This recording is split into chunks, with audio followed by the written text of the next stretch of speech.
be speaking to him in just a moment. But first, we want to bring you an update from the White House. Now, after the COVID-19 vaccines came out to much fanfare, Tony Fauci told us, and we're quoting, when people are vaccinated, they can feel safe that they're not going to get infected. Why are we rereading this to you? Because history is important. This just happened last year, and everyone's forgotten it. We refuse to forget it because the entire business of America stopped and people's lives were destroyed on the basis of these claims. Here's another. CDC Director Rochelle Walensky added that vaccinated people, quote, do not carry the virus and they don't get sick. That's the head of the CDC. And then Joe Biden told us repeatedly, this is a pandemic of the unvaccinated. That was the talking point of the month. All of a sudden, though, the pandemic is starting to look kind of different. The pandemic is starting to look like a pandemic of Joe Biden.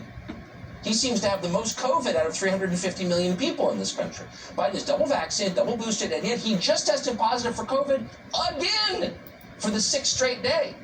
Biden first tested positive on July 21st, we're keeping track. Then he tested negative. Then he had what they're calling a rebound.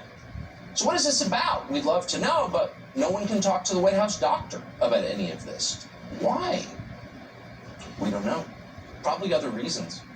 But we are able to hear from Joe Biden, who's in isolation. How's he doing? Well, today during a roundtable discussion with business leaders, Joe Biden announced that he is not actually the president, which you already knew.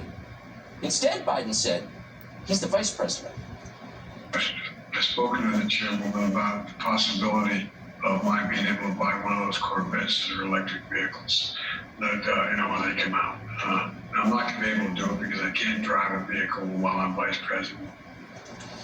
He can't drive a vehicle while he's vice president, which he currently is. Maybe he can't drive a vehicle because the state of Delaware has revoked his license in the interest of public safety. But whatever, turns out the guy who got the most votes for president ever, 847 million, or was it billion votes, more votes than anyone ever, more votes than there are people on planet Earth, doesn't realize that he's still the president.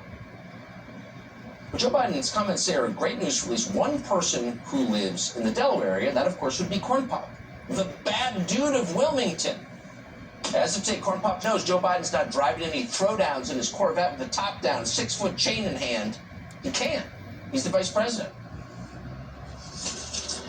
Well, there's breaking news.